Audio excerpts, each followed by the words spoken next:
This channel does not promote any violent, harmful, or illegal activities. All content provided by this channel is meant for an educational purpose only.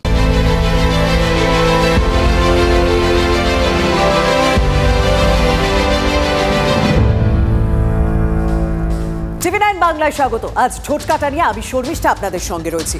আপনার মনের কাটা কাটা প্রশ্ন আমার মুখ দিয়ে আজ, চোখা চোখা প্রশ্ন আমার মুখ দিয়ে আজ। আর আজ ঠোঁট কাটা ভারতীয় উপমহাদেশের রাজনীতি নিয়ে শুরু করব, কারণ সেই রাজনীতি অত্যন্ত গুরুত্বপূর্ণ। মোড় ঘোরানো দিন, সে কথা বাদ দিয়ে আজকে ঠোঁট কাটা শুরু করা অসম্ভব ব্যাপার। দীর্ঘ কয়েক মাস ধরে টালমাটাল বাংলাদেশ। প্রথমে কোটা বিরোধী আন্দোলন, তারপর সে আন্দোলনই মোড় বদলে আওয়াজ তোলে শেখ হাসিনা গদি ছাড়ো। শেষ পর্যন্ত আজ গদি ছাড়লেন বাংলাদেশের প্রধানমন্ত্রী শেখ হাসিনা, তারপরই দেশ ত্যাগ। প্রধানমন্ত্রীর বাসভবন থেকে হেলিকপ্টারে ঢাকার কুর্মিতলা বায়ুসেনা ঘাঁটিতে পৌঁছন হাসিনা ও তার বোন রেহানা। 101 স্কোয়াড্রনের সদস্য এয়ার কমান্ডার আব্বাস বাংলাদেশ বায়ুসেনার বিমানে হাসিনা ও তার বোনকে নিয়ে ভারতের দিকে রওনা দেন। কলকাতা, বিহার, উত্তরপ্রদেশের আকাশ ঘুরে বিমান পৌঁছয় দিল্লিতে। এবার একটু পেছনের দিকে যাওয়া যাক। 1975 সাল। 1975 সালের 15ই আগস্ট ধানমন্ডির বাড়িতে পরিবারের একাধিক সদস্য সহ খুন হন হাসিনার বাবা বঙ্গবন্ধু শেখ মুজিবুর রহমান। হাসিনা ও তার বোন রেহানা দেশের বাইরে থাকায় প্রাণে বেঁচে গিয়েছিলেন।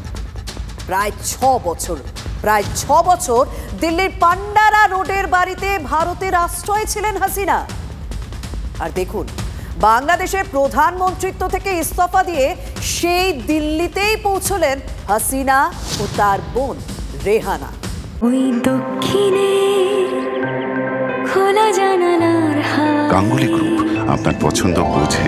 এই শহরে নিজের মতো ঘরকে ভালোবাসা। গাঙ্গুলি গ্রুপ, ভরসার বসতবাটি। তাহলে হাসিনা পদত্যাগ করলেন, দেশ ছাড়লেন। খবরটা দাবানলের মতো ছড়িয়ে পড়ল। উল্লসিত জনতা রাস্তায় নেমে পড়ল। হাজারে হাজারে মানুষের ঢল বাংলাদেশের রাস্তায় রাস্তায়।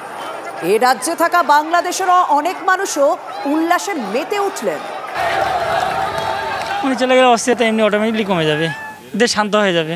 ওদের দাবি ছিল সরকারের পদত্যাগ করা, ওদের দাবি ওরা পূরণ করেছে। এখন যদি দেশ ভালো, আমরা চাচ্ছি সামনের দেশ যেন আরও ভালোভাবে চলে। আমাদের এটাই কাম্য। আমরা সাধারণ জনগণ, আমাদের আশা আমাদের দেশ সুন্দরভাবে চলবে, আমরা সুন্দরভাবে চলাফেরা করবো, এটাই আমাদের আশা। বাংলাদেশ সুন্দরভাবে চলবে, বাংলাদেশের মানুষ সুন্দরভাবে চলাফেরা করবেন, এই আশ্বাসই রাখছেন, এই আশাই রাখছেন সেখানকার মানুষ। আর বাংলাদেশ সেনাবাহিনীর প্রধান জেনারেল ওয়াকার উজ্জামানও ঠিক সেই আশ্বাসই দিয়েছেন। আজ বিভিন্ন রাজনৈতিক দল ও বিশিষ্টদের সঙ্গে বৈঠক করেন সেনা প্রধান। বৈঠকে বিএনপি, জামাত, জাতীয় পার্টির প্রতিনিধিরা থাকলেও হাসিনার আওয়ামী লীগের কেউই ছিলেন না। ছাত্রদের কোনো প্রতিনিধিকেও সেই বৈঠকে ডাকা হয়নি। সেনাপ্রধান জানিয়েছেন অন্তর্বর্তীকালীন সরকার তৈরির প্রক্রিয়া চলছে। এখন একটা ইন্টারিম গভর্নমেন্ট ফর্ম করে আমরা আমাদের কার্যক্রম পরিচালনা করব। আপনারা সেনাবাহিনীর প্রতি আস্থা রাখেন, সশস্ত্র বাহিনীর প্রতি আস্থা রাখেন। আমি সমস্ত দায়িত্ব দিচ্ছি এবং দেশে একটা শান্তি শৃঙ্খলা ফিরিয়ে নিয়ে আসব। মারামারি করে এই সংঘাতের মাধ্যমে আমরা আর কিছু অ্যাচিভ করতে পারবো না। সেনাপ্রধান বললেন সংঘাত থামাতে, থামলো? সেনাপ্রধান বললেন সংঘর্ষ থামাতে, থামলো না? কিছুই থামলো না। উল্লসিত জনতা হুড়মুড় করে ঢুকে পড়ল প্রধানমন্ত্রীর বাসভবন গণভবনে। ঠিক যেমন 2022-এর জুলাইয়ে শ্রীলঙ্কার প্রেসিডেন্টের বাড়িতে ঢুকে পড়েছিল আম জনতা। খাচ্ছে, ঘুরছে, বোট চালাচ্ছে, বিছানায় শুয়ে পড়ছে, যে যা পারছে তাই করে যাচ্ছে। বেপরোয়া ভাঙচুর হয়েছে জাতীয় সংসদেও। ঢাকা, ধানমন্ডি সহ বিভিন্ন জায়গায় আওয়ামী লীগের অফিসেও আজ আগুন জ্বলল। মন্ত্রীদের বাড়িতেও হামলা করা হলো। আওয়ামী লীগের নেতা কর্মীদের উপরও হামলা হয়েছে বলে বাংলাদেশ সূত্র মারফত খবর এলো। আর স্পষ্টই এই ছবি দেখুন, এই ছবিতেই দেখছেন স্পষ্ট দেখা যাচ্ছে কিছু সেনাকর্মী সদ্য প্রাক্তন প্রধানমন্ত্রী শেখ হাসিনার ছবি নামিয়ে ছুঁড়ে ফেলে দিচ্ছেন। স্পষ্ট সেই ছবি। আর আজকের এই দিন বারবার পিছনে নিয়ে যাচ্ছে, বারবার 1975, 1971-এর প্রেক্ষাপট নিয়ে ভাবতে বাধ্য করছে। 1975-এর 15ই আগস্ট নিজের বাড়িতেই খুন হয়েছিলেন শেখ মুজিবুর রহমান। স্বাধীন বাংলাদেশের প্রতিষ্ঠাতা। পরিবারের অন্যদের মধ্যে খুন হয়েছিলেন মুজিবের বড় ছেলে শেখ কামালও। আর জানেন, আজ কামালের জন্মদিন। আর সেই জন্মদিনেই চুপিসারে দেশ ছাড়তে হলো মুজিবের জীবিত দুই সন্তান হাসিনা ও রেহানাকে। এখানে জনরোষটা একটা হিংসাত্মক জনরোষে পরিণত হয়েছে। সাধারণ মানুষ তারা কিন্তু ভীত সন্ত্রস্ত হবেন, ভীত সন্ত্রস্ত হবেন, এবং যখনই বিপদ আসে মানুষ সবচেয়ে কাছের নিরাপদ জায়গাটাতে চলে যাওয়াটা সমীচীন মনে করেন। সেদিক থেকে ভারতে মানুষ আসতে পারে, হয়তো এসেওছে অলিখিতভাবে, অঘোষিতভাবে প্রাণ ভয়ে এসেছে। এটা মনে হয় একটা সার্বিক মানবিক সংকট। এটাকে ভারত মানবিক দৃষ্টিভঙ্গি থেকেই হ্যান্ডেল করবে বলে আমার আশা রাখি। ওই দক্ষিণে খোলা জানালার হাওয়া, গাঙ্গুলি গ্রুপ, আপনার পছন্দ বোঝে। এই শহরে নিজের মতো ঘরকে ভালোবাসা। গাঙ্গুলি গ্রুপ, ভরসার বসতবাটি। তাহলে সারাদিন আমরা কি দেখলাম? সীমান্তের ওপারে অস্থিরতা, রাজনৈতিক পালা বদল, পদত্যাগ করে দেশ ছাড়তে হয়েছে ভারতের বন্ধু শেখ হাসিনাকে। আর ভারতের সঙ্গে বাংলাদেশের দীর্ঘ সীমান্ত এলাকা রয়েছে, তা আমাদের প্রত্যেকের জানা। তার মধ্যে দীর্ঘ এলাকা কিন্তু আমাদের রাজ্যে, পশ্চিমবঙ্গে। স্থল সীমান্তের পাশাপাশি জল সীমান্তও রয়েছে। আর তার মধ্যে 958 কিলোমিটার সীমান্তে কাঁটাতারের কোনো বেড়া নেই। আর স্বাভাবিকভাবেই দিল্লির ঘুম উড়েছে অনুপ্রবেশ আর জঙ্গি কাজকর্মের ভয়। মূলত বিএসএফ এর দক্ষিণবঙ্গ ফ্রন্টিয়ারকে টার্গেট করে জঙ্গি কার্যকলাপ চলবে, এরকমই গোয়েন্দা সূত্রে খবরও চলে এসেছে। আর গত কয়েকদিন ধরে জওয়ানদের উপর চোরাগোপ্তা হামলাও শুরু হয়েছে। আর এই পরিস্থিতিতে দাঁড়িয়ে কোনো ঝুঁকি নিতে চাইছে না দিল্লি। বিএসএফ এর পাশাপাশি আজ ভারত বাংলাদেশ সীমান্তে নামানো হয়েছে সেনাকেও। পরিস্থিতি নিজের চোখে দেখতে আজ কলকাতায় আসেন বিএসএফ এর ডিজি দলজিৎ সিং চৌধুরী। সুন্দরবনেও গিয়েছিলেন তিনি। বাংলাদেশের অস্থির পরিস্থিতির জন্য রীতিমতো উদ্বিগ্ন ভারতীয় সীমান্তরক্ষী বাহিনী, যে কারণে খোদ ভারতীয় সীমান্তরক্ষী বাহিনীর ডিজি দলজিৎ সিং চৌধুরী ছুটে এলেন ইস্টার্ন কমান্ডে। তিনি ইস্টার্ন কমান্ডের এডিজি রবি গান্ধীর সঙ্গে উচ্চ পর্যায়ের বৈঠক করলেন, এমনকি সুন্দরবনে গিয়ে ফ্লোটিং বিওপিতে দাঁড়িয়ে পরিস্থিতি খতিয়ে দেখলেন। মূলত অনুপ্রবেশ এবং জঙ্গি কার্যকলাপ বৃদ্ধি পেতে পারে বাংলাদেশের অস্থির পরিস্থিতির জন্য, এমনই মনে করা হয়েছে বিএসএফের অভ্যন্তরীণ বৈঠকে। একাধিক বিওপি রয়েছে যেখানে এখনও পর্যন্ত কাঁটাতার নেই, সেই সব এলাকায় মূলত চিন্তা হয়ে দাঁড়িয়েছে বিএসএফের কাছে। বাংলাদেশের রাজনৈতিক পরিস্থিতি বদলের জেরে ভারতীয় সীমান্তগুলিতে তার প্রভাব পড়বে কিনা তা নিয়ে উদ্বেগ ভারতের। সে কারণেই সীমান্ত এলাকাগুলোতে কিন্তু হাই অ্যালার্ট ডিক্লেয়ার করা হয়েছে। পশ্চিমবঙ্গে একাধিক বাংলাদেশ সীমান্ত যা মূলত বিএসএফ পাহারা দেয়, তার পাশাপাশি কিন্তু ভারতীয় সেনা অর্থাৎ ইন্ডিয়ান আর্মির একাধিক অফিসার এবং জওয়ানরা এই মুহূর্তে ফুলবাড়িতে রয়েছেন। তারা কিন্তু বিভিন্ন এলাকাগুলো ঘুরে দেখছেন কোথায় কোথায় বিএসএফের ডেপ্লয়মেন্ট রয়েছে। সীমান্তকে সুরক্ষিত রাখতে ইন্ডিয়ান আর্মির জওয়ানরাও কিন্তু এলাকায় রয়েছেন। প্রয়োজন পড়লে যে কোনো ধরনের পরিস্থিতিতে তারা পদক্ষেপ করবে। বাড়ি থেকে তো বললো যে এখন আর কোনো ঝামেলা হবে না, এখন আসতে পারো। পরিস্থিতি কি শান্ত? বাড়ির ওখানকার কারোর সাথে ভালো হয়েছে? হ্যাঁ, শান্ত আছে। কি কথা হয়েছে আপনার সাথে? আমার মার সাথে কথা হয়েছে যে পরিস্থিতি ভালো আছে। সেই জন্যই ফিরে যাচ্ছে। হ্যাঁ। ওদিকেও কিন্তু বেশ কিছু মানুষজন রয়েছেন যারা ভারতে আসতে চান, তারা কিন্তু সেই তৎপরতার সঙ্গে সেই কাজ করছেন এবং যাতে দ্রুত আসতে পারেন সেই ব্যবস্থাও কিন্তু একই সঙ্গে রয়েছে। এমনটাই পরিস্থিতি পেট্রাপোল সীমান্তে। তাহলে আমরা দেখলাম কেন্দ্র সরকার যথেষ্ট সতর্ক, কিন্তু ওই যে বলছিলাম ভারত বাংলাদেশ সীমান্তের অনেকটাই আমাদের রাজ্যে পশ্চিমবঙ্গে, তাই স্বাভাবিকভাবে পশ্চিমবঙ্গ সরকারও কিন্তু সতর্ক রয়েছে। হাত জোর করে মুখ্যমন্ত্রী অনুরোধ করছেন, দয়া করে রাজ্যে সাম্প্রদায়িকতার বিষ ছড়াবেন না।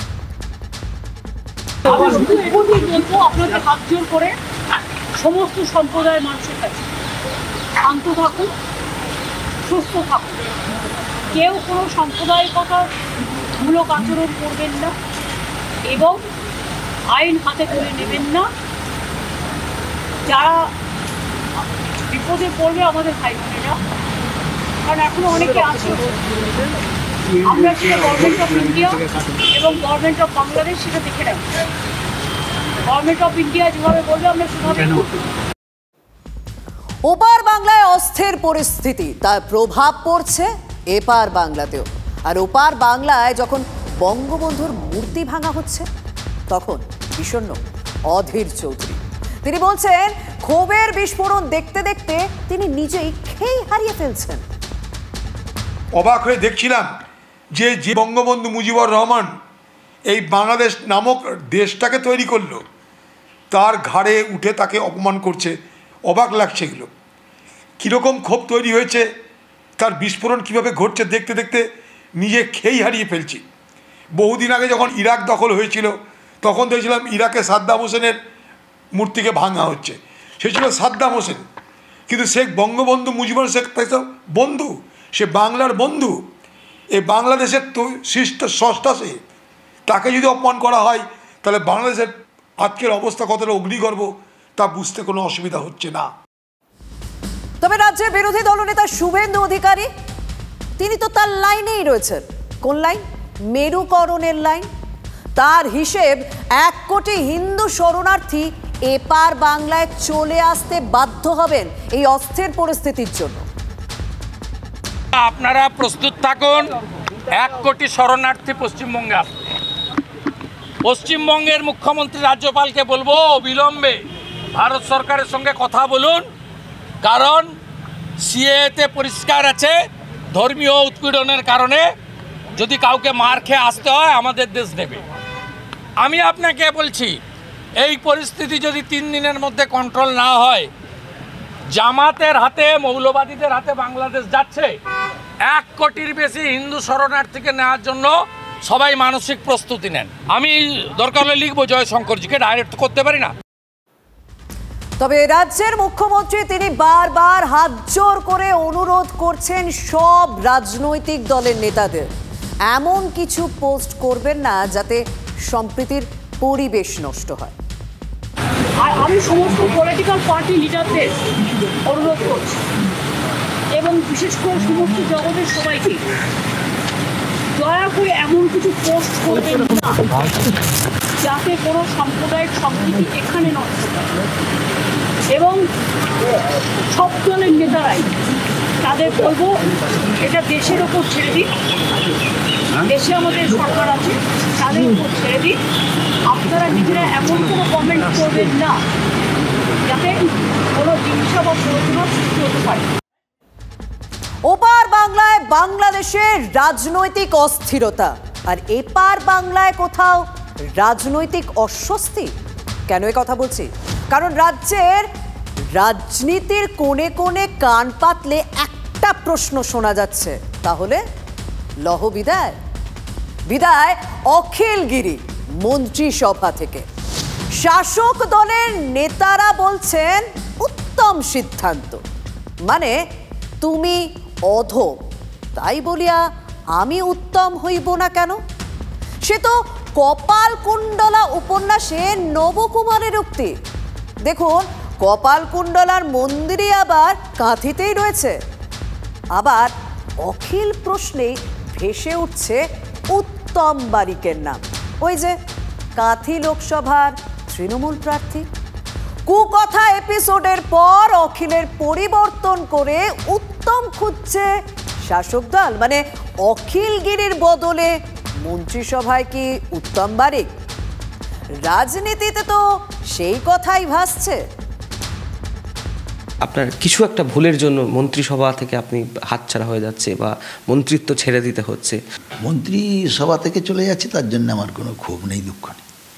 মন্ত্রিত্ব ছেড়ে দিচ্ছি, আমার কোনো দুঃখ নেই। নিশ্চিতভাবে নিন্দা তো দলের পক্ষ থেকে করা হয়েছে, ঊর্ধ্বতম নেতৃত্বরা করেছে। এই ব্যাপারে নিশ্চিতভাবে আমার আরও বাড়তি কিছু বলার নেই। হ্যাঁ, কিন্তু একটা লোক বারবার বলেন কেন, মানে ভাবে বলেন সেই প্রশ্নের উত্তর তিনি দিতে পারবেন। কিন্তু আমার দুঃখটা যে আমার নিজের মানে ওই যে কথাটা আমি বলে ফেলেছি উত্তেজনা বসে। জানোয়ার বলেছে,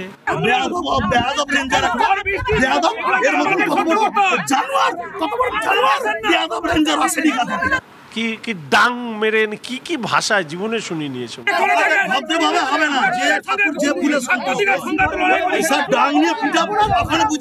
3 বছর মন্ত্রী হয়েছিলাম, ওই মন্ত্রিত্ব নিয়ে আমার কাছে কোনো বড় ব্যাপার নয়। ওই মন্ত্রিত্ব ছিলাম না, বিধানসভায় সদস্য ছিলাম। একটা শোনা যাচ্ছে যে এবার আপনি মন্ত্রী হতে চলেছেন, এই দায়িত্ব আপনাকে দিলে কি আপনি গ্রহণ করবেন বা আপনার কি মানসিক প্রস্তুতি রয়েছে?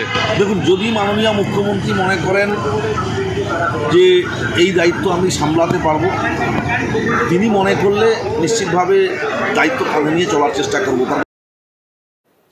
দেখুন, রাজনীতিতে শূন্য স্থান বলে কিছু থাকে না, একজন যায় আর একজন আসে। আর উত্তম প্রশ্নে কি মন্ত্রিসভায় এবার উত্তম বারিক, আবার উত্তম প্রশ্নেই আর একজনের বিদায়। পদে পদে নাটক, গাড়িতে বসেই মন্ত্রী পদে ইস্তফা পত্র সই করলেন রামনগরের তৃণমূল বিধায়ক। আমি পদত্যাগপত্র দিয়ে দিয়েছি, হ্যাঁ পদত্যাগপত্র পাঠিয়ে দিয়েছি চিফ সেক্রেটারি মাধ্যমে, হ্যাঁ পদত্যাগপত্র পাঠিয়ে দিয়েছি চিফ সেক্রেটারি মাধ্যমে। তারপরে বিধানসভায় অখিলগিরি, কিন্তু মুখ্য সচিবের কাছে ইস্তফা পাঠালেন কেন? পদত্যাগী মন্ত্রী উত্তর দিলেন বিধানসভায় দাঁড়িয়ে।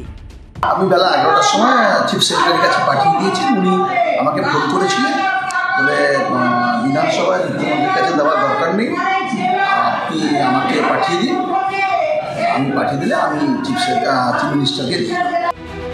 বিধানসভায় তখনও মুখ্যমন্ত্রী আসেননি, একটু পরেই আসবেন। তার আগেই ইস্তফা পত্র চেয়ে পাঠালেন মুখ্য সচিব। কি বুঝলেন? অখিল কাণ্ডে এতটাই ক্ষুব্ধ মুখ্যমন্ত্রী, অখিলগিরির সঙ্গে কি সাক্ষাৎই করতে চাননি? বার্তাটা পড়তে দেরি করেননি পদত্যাগী মন্ত্রীও। বিধানসভায় এসেছেন, মুখ্যমন্ত্রীর সঙ্গে তো দেখা হলো না। দেখা হলো না, আমি যদি সম্ভব হয় তাহলে আজকে তো অনেক গুরুত্বপূর্ণ আলোচনা আছে, ব্যস্ত আছে, মহোৎসব আছে, ক্যাবিনেট মিটিং আছে, তো ব্যস্ততা আছে, সম্ভব হলে দেখা করবো, তা না হলে পরবর্তীকালে তো দেখা হবেই কোনো সময়। তাহলে মন্ত্রী পদে বিদায়? বিদায় জানিয়েই জেলার পথে অখিল। অখিল দেখি এখন জেলায় চলে যাচ্ছেন নাকি থাকবেন? হ্যাঁ হ্যাঁ, জেলায় চলে যাচ্ছেন? আমি আমার এলাকায় চলে যাচ্ছি। নিজের জেলায় নিজের এলাকার পথে অখিলগিরি। ততক্ষণে সেই জেলা থেকেই বিধানসভায় উপস্থিত পটাশপুরের বিধায়ক। ব্যক্তিগতভাবে কোনো প্রতিক্রিয়া নেই, তার কারণ আমি জেলা পরিষদের সভাধিপতি বিধায়ক, উনি রাজ্যের মন্ত্রী ছিলেন। তো ঘটনার প্রেক্ষাপট তদন্ত করে দলনেত্রী মমতা বন্দ্যোপাধ্যায়, মাননীয় মুখ্যমন্ত্রী মমতা বন্দ্যোপাধ্যায়ের নির্দেশ কার্যকরী হবে। অখিলগিরিকে মন্ত্রিত্ব থেকে ছেঁটে ফেললেন মুখ্যমন্ত্রী, কড়া বার্তা দিলেন। ওদিকে বিজেপিও বলল সোমবার বিধানসভায় অখিল প্রসঙ্গ তোলা হবে। তা অধিবেশনে অখিল প্রসঙ্গ উঠল কি? অখিলগিরি নিয়ে আপনারা বিধানসভা তো তুললেন না বা বললেন না, এই ঘটনা না বলার স্কোপ নেই তো, আজকে কোশ্চেন অ্যান্সার মেনশন কিছুই নেই তো। তাকে মন্ত্রিসভা থেকে খারিজ করা উচিত ছিল, পদত্যাগ করতে দিয়ে তাকে কিন্তু একটা শহীদের সম্মান দিয়ে দেওয়া হলো। সে এখন বলে বেড়াবে আমি পদত্যাগ করেছি, আমি কি করেছি, কিছু করতে পারিনি। করি যে আমি পাবলিকের কাজ করতে গিয়েছি, ওখানে অসহায় মানুষদের জন্য কাজ করতে গিয়েছি, হয়তো কোথাও ভুল হয়েছে, তার জন্য মন্ত্রিত্ব চলে গেছে, ওটাতে আমার কাছে কোনো ব্যাপার নয় ওটা। যেটা তিনি করেছেন সেটা একটা ফৌজদারি অপরাধ। সরকারি কর্মচারী, তিনি সরকারি কার্যক্রম নিয়ে গিয়েছিলেন, তাকে বাধা দেওয়াটা এক ফৌজদারি নন বেলেবল অফেন্স।